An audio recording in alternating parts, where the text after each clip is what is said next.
जय हिंद। प्रणाम और आशीर्वाद एक साथ। हम कॉम्पिटिटिव क्वेश्चंस के संदर्भ में आज परसेंटेज के 2D और 3D डायमेंशन से जुड़े हुए क्वेश्चंस को लेकर के उपस्थित हुए हैं। जैसा कि आप जानते हैं, किसी अगर वस्तु का हम आयतन निकालते हैं तो उसमें ऊंचाई का होना आवश्यक है, यानी वो 3D होता है, लेंथ, विड्थ और उसकी हाइट भी। लेकिन अगर वो 2D है तो उसका क्षेत्रफल निकल सकता है, एरिया निकल सकती है।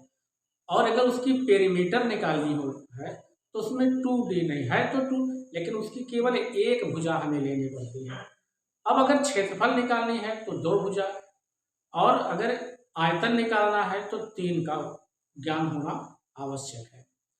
हम परसेंटेज के इस क्वेश्चन को भी यूनिटरी मेथड से सॉल्व कर सकते हैं और बड़ी सरलता से हम सॉल्व कर सकते हैं। इसको प्रतिशतता को हम 100 के आंकड़े पर लेते हैं। जैसे हम पहला क्वेश्चन देखते हैं, अभी आपका क्लियर हो जाएगा। ये देखिए कितना सिंपल है। किसी घन की भुजा को 20% तक बढ़ा दिया जाए। घन है तो उसमें तीन विमाएं हैं और यह है कि तीनों विमाएं उसके इक्वल हैं, जो उसकी लंबाई चौड़ाई ऊंचाई तीनों इक्वल है।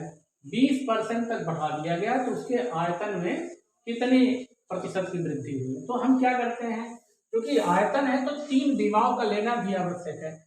भले ही उसकी तीनों भुजाएं बराबर है। मान लो पहली भुजा भी ए है, दूसरी ए है, तीसरी ए है और हमने इसका आयतन भी ले लिया है। अब हम एक भुजा को भी 100 मानते हैं, जो कि प्रतिशत के रूप में है। दूसरे को भी 100 मान लीजिए, तीसरे को भी 100 मान लीजिए, इसके आयतन को भी हम 100 ही मान लेते हैं, क्योंकि मानना है। अब 20% की वृद्धि हुई, 100 था 20% बढ़ गया, हो गया 120।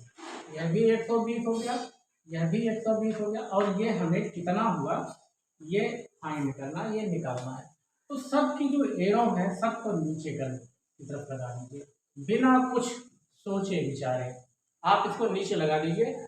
अब हम देखें, और जब नीचे तीर लगता है तो ये सारे रेसिप्रोकल तो उलट जाते हैं। अब x by 100 is equal to, इसको देखें, 120 अपान 100 इंटू 120 अपान 100 इंटू यह भी हमारा 120 अपान 100। हमने तीनों को लिख दिया।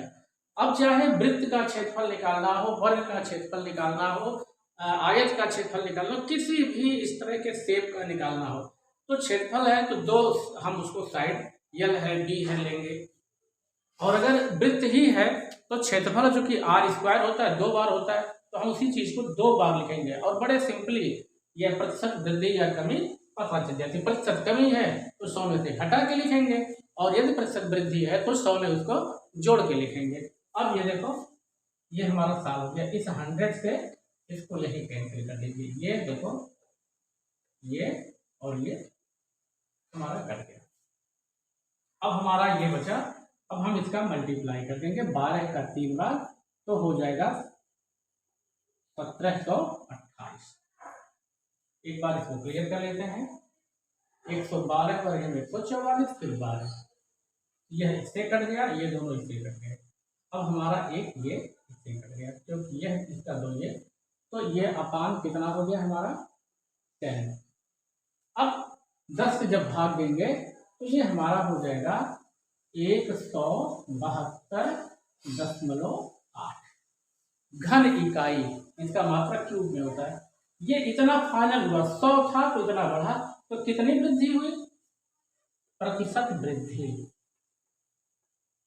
प्रतिशत वृद्धि बराबर 172.8 माइनस 100 घटा देंगे तो हो गया 72.8% की वृद्धि उसके आयतन में हो गई। हम इस तरह से किसी भी क्वेश्चन अगर 2D या 3D है, हम यूनिटरी मेथड से लगा सकते हैं। एक क्वेश्चन और ले लेते हैं।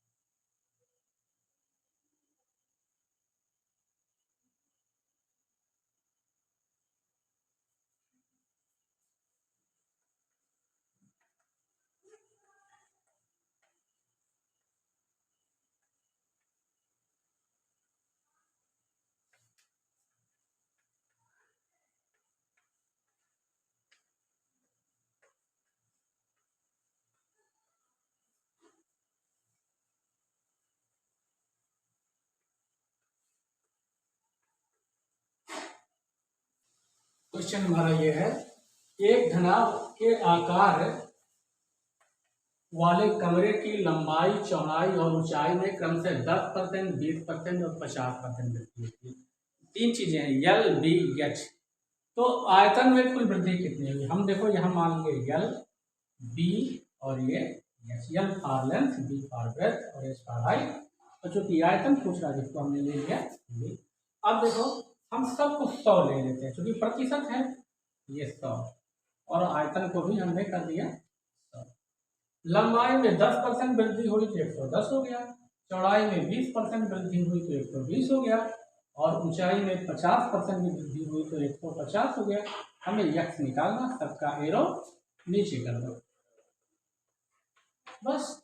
अब हम यक्स इज इक्वल टू, या x by 100 is equal to 150 by 100 into 120 by 100 into 110 by 100।